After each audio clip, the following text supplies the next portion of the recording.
Bonjour à tous, nous nous retrouvons aujourd'hui pour une nouvelle vidéo de la série Portrait d'artiste qui traitera cette fois-ci sur Marc Chagall, un artiste dont les œuvres si particulières sont empreintes d'un grand univers lyrique.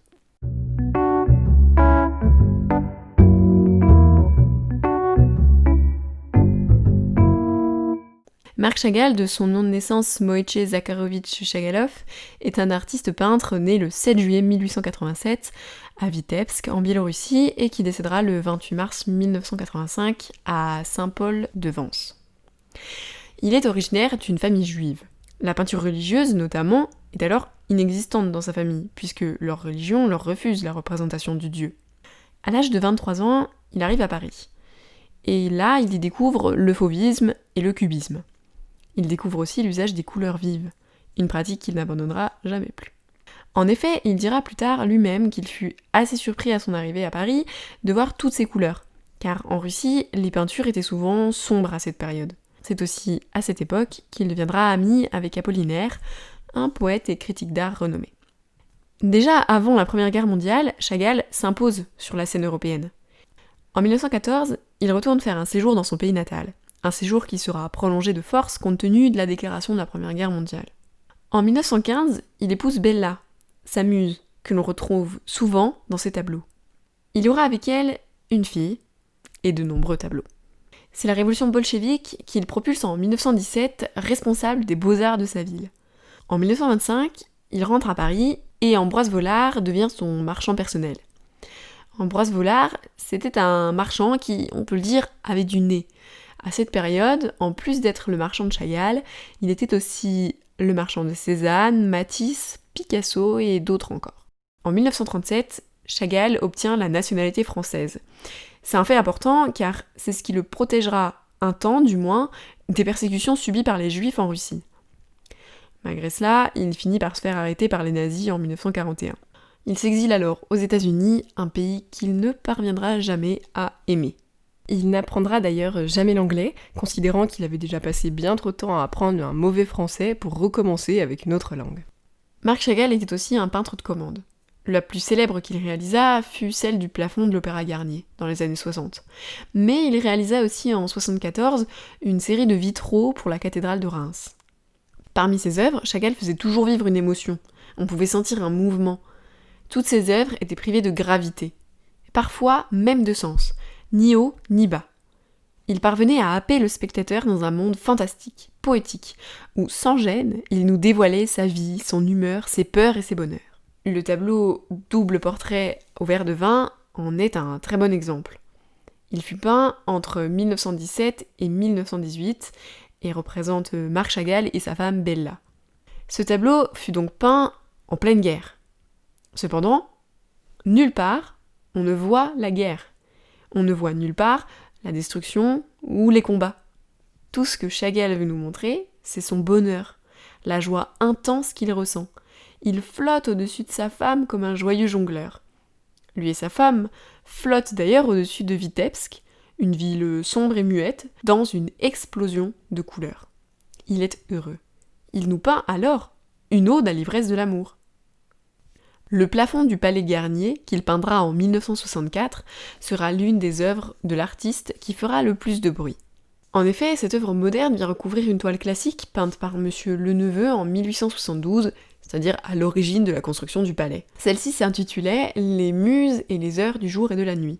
L'œuvre de Chagall vient en plus s'inscrire dans un bâtiment du Second Empire. Pour certaines personnes, la cassure créée par ce mélange de styles est tout bonnement intolérable.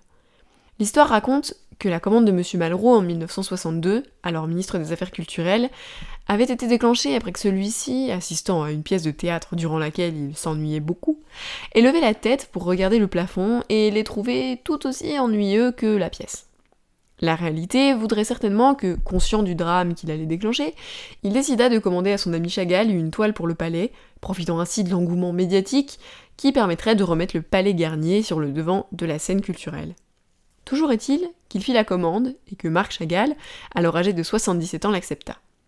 Il dut la faire sur plusieurs panneaux de résine polyester afin de pouvoir la poser par-dessus l'œuvre originale sans l'abîmer, au risque d'être conduit au pilori. Le plafond faisait selon les sources entre 200 et 240 mètres carrés. Ce travail titanesque qui l'attendait ne pouvait être le travail d'un seul homme. Pour l'aider, 3 peintres l'accompagnèrent. Roland Bierge, Jules Pachal et Paul Versteeg. Dans cette œuvre gigantesque, Chagall souhaite rendre un hommage à 14 compositeurs.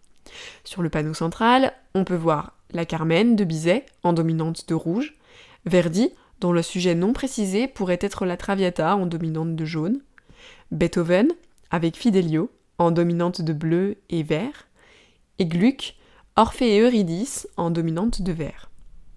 Sur le panneau principal, on trouve Moussorgsky, avec Boris Godounov, en dominante de bleu, Mozart, avec la flûte enchantée en dominante de bleu clair, Wagner, avec Tristan et Isolde, en dominante de vert, Berlioz, avec Roméo et Juliette, en dominante de vert elle aussi, Rameau, dont le sujet est non identifié, avec une dominante de blanc, Debussy, avec Péléas et Mélisandre, en dominante de bleu, Ravel, Daphis et Chloé, avec une dominante de rouge, Stravinsky, L'oiseau de feu, dans une dominante de rouge, vert et bleu, Tchaïkovski avec Le lac des cygnes, une dominante de jaune d'or, et enfin Adam et Gisèle, avec une dominante de jaune d'or elle aussi. On peut repérer dans ces œuvres la présence du peintre dans l'espace dédié à Stravinsky et le ministre Malraux qui est représenté sous les traits de Péléas. Cette œuvre a un mouvement circulaire que l'on ressent très bien. En plus des compositeurs, Marc Chagall a aussi ajouté des monuments de Paris. On a alors vraiment l'impression d'une ronde joyeuse où l'on est entraîné, sans haut, ni bas, ni pesanteur, ni résistance. Une ode à la musique, à la vie. Pour pouvoir peindre et installer cette toile, des mesures ont dû être prises compte tenu des tensions qu'elle suscitait.